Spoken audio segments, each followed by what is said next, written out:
Welcome to Movie Binks, your daily dose of fun. Movie का main character एक गोरीला है जिसका नाम इवान है। वो गोरीला यानी इवान अपनी स्टोरी बताता है। वो और उसके कुछ साथी एक बिग टॉप नामी मॉल में लोगों को एंटरटेन करते थे। उनका लीडर यानी रिंग मास्टर एक आदमी था जिसका नाम मैक है और वो उन सबसे बहुत प्यार करता था। इवान यहाँ पर अपने कुछ करीबी दोस्तों को इंट्रोड्यूस करवाता है, जैसा कि एक हैन जो बेसबॉल खेलती थी, एक सील, एक रैबिट जो खूबसूरत ट्रक चलाता था। इन सब की ऑनर मैक की पेट डॉग थी जो बहुत ही क्यूट थी। वहाँ एक फीमेल एलिफेंट भी थी जो इवान की सबसे पुरानी फ्रेंड थी। हम एक डॉग को भी देखते हैं जो काफ़ी टाइम से छुपकर हमेशा रात को इवान के केज में आ जाता था। इस डॉग को इवान में अपना बेस्ट फ्रेंड नजर आता था। वो इवान के बहुत करीब था। मैक का एक एम्प्लॉय जिसकी बेटी जूलिया थी, वो हमेशा अपने डैड के साथ इस मॉल में आती थी और सारा वक्त इवान के साथ गुजारती थी। एक दिन मैक बात कर रहा था कि अब उन्हें शो से कुछ खास फायदा नहीं हो रहा। इवान को भी इस बात का पता चल जाता है क्योंकि शो सही से नहीं चल रहा था, जिसकी वजह से मैक बहुत परेशान था। इवान अपनी एलिफेंट फ्रेंड से बात करता है और बताता है कि इस बार मैं कुछ ऐसा परफॉर्म करूंगा जिससे ये शो फिर से फेमस हो जाएगा। फीमेल एलिफेंट कहती है कि मैं भी तुम्हारी हेल्प करूंगी। नेक्स्ट डे हम देखते हैं कि इवान काफ़ी अच्छा परफॉर्म करता है, मगर कोई भी शो देखने में इंटरेस्टेड नहीं था, जिसकी वजह से उसे अच्छा फील नहीं होता। हम देखते हैं कि मैक का गार्ड इवान के केज से उस डॉग को बाहर निकालने की कोशिश करता है, मगर उस गार्ड को इवान से बहुत डर लगता था, जिसकी वजह से वो ये नहीं कर पाता। फिर जूलिया इवान को कुछ क्रेयॉन कलर्स और पेपर देती है। जूलिया को लगता है कि जैसे इवान इन चीज़ों में काफ़ी इंटरेस्ट रखता है। फिर इवान मिरर के ऊपर एक फ्लाई देखता है और पेपर पर उसे ड्रॉ करता है। डॉग को इवान की बनाई हुई ड्राइंग बिल्कुल समझ नहीं आती, मगर वो उसके ड्राइंग स्किल्स देखकर काफ़ी इम्प्रेस था। नेक्स्ट डे हम देखते हैं कि जूलिया मॉल में आती है और इवान की ड्राइंग देखती है। वो समझ आती है कि इवान ने एक फ्लाई बनाई है। इस बारे में वो अपने डैड को भी बताती है। ये देखकर इवान को लगता है कि जूलिया उसे समझती है, क्योंकि काम कम था जिसकी वजह से कुछ शॉपकीपर मॉल को छोड़कर चले जाते हैं। मैक काफ़ी परेशान था। एक दिन मैक को कॉल आती है जिसे सुनकर वो और ज़्यादा एक्साइटेड हो जाता है। फिर हम देखते हैं कि जो डॉग इवान के पास रहता था वो मैक के डॉग से मिलने जाता है। फीमेल डॉग उसे बताती है कि आज जो शो होने वाला था वो कैंसिल हो गया है क्योंकि एक और एनिमल को मॉल में लाने वाले हैं। वो डॉग से कहती है कि ये किसी को भी मत बताना, ये सीक्रेट है। मगर उसके जाने के बाद वो सभी एनिमल्स को इसके बारे में बता देता है। सभी एनिमल सोचने लगते हैं कि शायद शो में सही से काम नहीं हो रहा, जिसकी वजह से मैक उनमें से किसी को रिप्लेस करना चाहता है। हमें पता चलता है कि जो न्यू एनिमल आने वाला था वो अब आ चुका है। ये एक क्यूट सा बेबी एलिफेंट था। इसको मैक बड़ी एलिफेंट के साथ रख देता है। फिर मैक सभी को बेबी एलिफेंट के बारे में बताता है। अब मैक को लगने लगा था कि शायद इसकी परफॉर्मेंस से शो फिर से फेमस हो जाएगा। इवान इस न्यू एनिमल यानी बेबी एलिफेंट से बहुत ज़्यादा इरिटेट था, क्योंकि वो काफ़ी बातें करती थी और सवाल पूछती थी। नेक्स्ट डे हम देखते हैं कि मैक इवान की परफॉर्मेंस बीच में ही रोक देता है और बेबी एलिफेंट को इंट्रोड्यूस करवाता है। इवान ये देखकर काफ़ी उदास हो जाता है। इसके बाद मैक बेबी एलिफेंट के पोस्टर भी लगाने लगता है। ये देखकर इवान और उसके साथी डॉग को काफ़ी जेलसी होती है। एक दिन जूलिया नोटिस करती है कि बड़ी एलिफेंट के पाँव में शायद कोई प्रॉब्लम है। फिर मैक उसे चेक करके मेडिसिन देता है। रात होती है तो हम देखते हैं कि बेबी एलिफेंट बड़ी एलिफेंट से कहती है, प्लीज़ मुझे अपनी स्टोरी बताओ। उसके काफ़ी जिद करने पर वो अपनी स्टोरी बताने लगती है कि जब मैं छोटी थी तो एक डिच में गिर गई थी, मुझे एक लड़की ने बचाया। बड़ी एलिफेंट उसे बताती है कि बाहर की जो दुनिया है वहाँ सभी आज़ाद रहते हैं, वो इस दुनिया से काफ़ी खूबसूरत है। उस दुनिया में ट्रीज़ हैं, माउंटेन्स हैं और तो और ब्यूटीफुल वाटरफॉल्स भी हैं जो काफ़ी खूबसूरत लगते हैं। बड़ी एलिफेंट की ये स्टोरी इवान भी सुन लेता है। फिर इवान भी उस खूबसूरत ज़िंदगी के बारे में सोचने लगता है।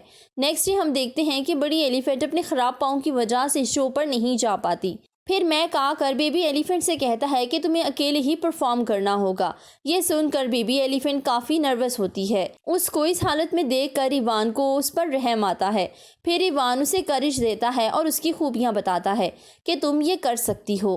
बेबी एलिफेंट सबके सामने जाती है और काफ़ी अच्छा परफॉर्म करती है। जब रात होती है तो बेबी एलिफेंट इवान को अपनी स्टोरी बताने का कहती है। फिर इवान बताता है कि जब मैं बहुत छोटा था तो मैक और उसकी वाइफ ने मुझे अडॉप्ट किया। मैंने इनके साथ काफ़ी अच्छा टाइम स्पेंड किया। वो मुझे अपने बच्चों की तरह ट्रीट करते थे और जब मैं बड़ा होने लगा तो मैंने उनकी बहुत सी चीज़ों को तबाह कर दिया। मगर मैक को इससे कोई भी प्रॉब्लम नहीं थी। फिर एक दिन ऐसा हुआ कि उसकी वाइफ हम दोनों को छोड़कर चली गई। उसके बाद मैक ने मुझे इस मॉल में छोड़ दिया। उस वक्त से मैं यहाँ ही रह रहा हूँ। फिर इवान देखता है कि बेबी एलिफेंट तो सो गई है। बड़ी एलिफेंट इवान से रिक्वेस्ट करती है कि बेबी एलिफेंट अभी बहुत ज़्यादा छोटी है, उसने तो अभी तक आज़ाद ज़िंदगी गुजारी ही नहीं, उसे ऐसे कैद रखना सही नहीं है। वो मज़ीद कहती है कि इवान तुम मुझसे प्रॉमिस करो, तुम उसे ज़रूर आज़ाद करवाओगे ताकि वो अपने ख्वाबों की लाइफ यानी एक आज़ाद ज़िंदगी गुजार सके। इवान प्रॉमिस कर लेता है कि मैं उसे ज़रूर यहाँ से लेकर भाग जाऊँगा। फिर वो देखता है कि उसकी फ्रेंड यानी बड़ी एलिफेंट मर गई है। बड़ी एलिफेंट की मौत की वजह से सभी एनिमल्स उदास हो जाते हैं। इवान नोटिस करता है कि मैक ज़बरदस्ती बेबी एलिफेंट को परफॉर्म करने का कह रहा है, मगर वो बहुत ज़्यादा थक चुकी थी, जिसकी वजह से वो मज़ीद परफॉर्म नहीं कर पाती। जूलिया और उसके डैड मैक को समझाने की कोशिश करते हैं, मगर मैक तो किसी की बात नहीं सुनता। इवान को काफ़ी गुस्सा आता है, जिसकी वजह से वो इरिटेट हो जाता है। अब वो तय कर लेता है कि मैं ज़रूर बेबी एलिफेंट को यहाँ से लेकर भाग जाऊँगा। फिर हम देखते हैं कि इवान अपने फ्रेंड डॉग को बताता है कि हाईवे की दूसरी तरफ एक बहुत बड़ा जंगल है जहाँ हम आज़ादी से रह सकते हैं। फिर इवान एक ड्राइंग बनाता है जिस पर वो एक की ड्रॉ करता है, क्योंकि इवान को बिलीव था कि जूलिया उसे ज़रूर समझेगी और हेल्प करेगी। नेक्स्ट डे वो जूलिया को अपनी ड्राइंग दिखाता है, मगर इससे पहले कि जूलिया उसे समझ पाती, मैक आकर वो देख लेता है और ड्राइंग उससे ले लेता है। अब उसे एक न्यू आइडिया आता है और फिर वो पोस्टर लगा देता है। उस पर लिखा था कि इवान ड्राइंग कर सकता है। इस न्यूज़ को सुनकर बहुत से लोग मॉल में शो देखने आते हैं। मैक के काफ़ी कहने पर भी इवान कुछ भी ड्रॉ नहीं करता और वहाँ से चला जाता है, क्योंकि इवान के माइंड में तो सिर्फ एक ही बात थी, यानी उस बेबी एलिफेंट को आज़ाद करवाना। मैक उसे काफ़ी समझाता है, मगर इतने में मैक को इवान के केज में डॉग नज़र आ जाता है। मैक को ये देखकर बहुत गुस्सा होता है और वो गार्ड से कहता है इस डॉग को यहाँ से बाहर निकालो, वरना मैं तुम्हें नौकरी से निकाल दूंगा। ये देखकर इवान को एक आइडिया आता है और वो डॉग को उस गार्ड की तरफ जाने का कहता है। फिर वो गार्ड को अपने पीछे लगाकर इवान के केज में ले आता है। यहाँ पर सब कुछ प्लान के मुताबिक हो रहा था। गार्ड देखता है कि इवान तो सो रहा है। फिर वो गार्ड लॉक खोलकर अंदर जाता है और इतने में उसके पीछे इवान था। गार्ड इसे देखकर फौरन ही बेहोश हो जाता है। इवान कीज लेता है और सभी एनिमल्स को आज़ाद करता है। जब इसके बारे में बेबी एलिफेंट सवाल करती है तो इवान कहता है अब हम आज़ाद ज़िंदगी गुजारेंगे, मगर फीमेल डॉग उनके साथ जाने से मना करती है, क्योंकि वो एक पेट थी जिसकी वजह से वो अपना ज़्यादातर वक्त बाहर नहीं गुजार सकेगी। अब सभी एनिमल्स मेन डोर तक पहुंच जाते हैं जो लॉक था। डॉग इवान को बताता है कि तुम अपनी पावर्स का इस्तेमाल करो, क्योंकि तुम बहुत ज़्यादा पावरफुल हो, तुम सब कुछ कर सकते हो। फिर हम देखते हैं कि इवान एक ही बार में उस डोर को पंच करता है और डोर पूरी तरह से टूट जाता है। दूसरी तरफ हम उसी गार्ड को देखते हैं जो मैक को सारी सिचुएशन के बारे में बता रहा था। हम देखते हैं कि जब वो लोग हाईवे क्रॉस करते हैं तो उस रैबिट का ट्रक फंस जाता है। इवान उसे सही वक्त पर बचा लेता है। वहाँ पर एक आदमी भी था जो उन सभी को जाते हुए देख लेता है।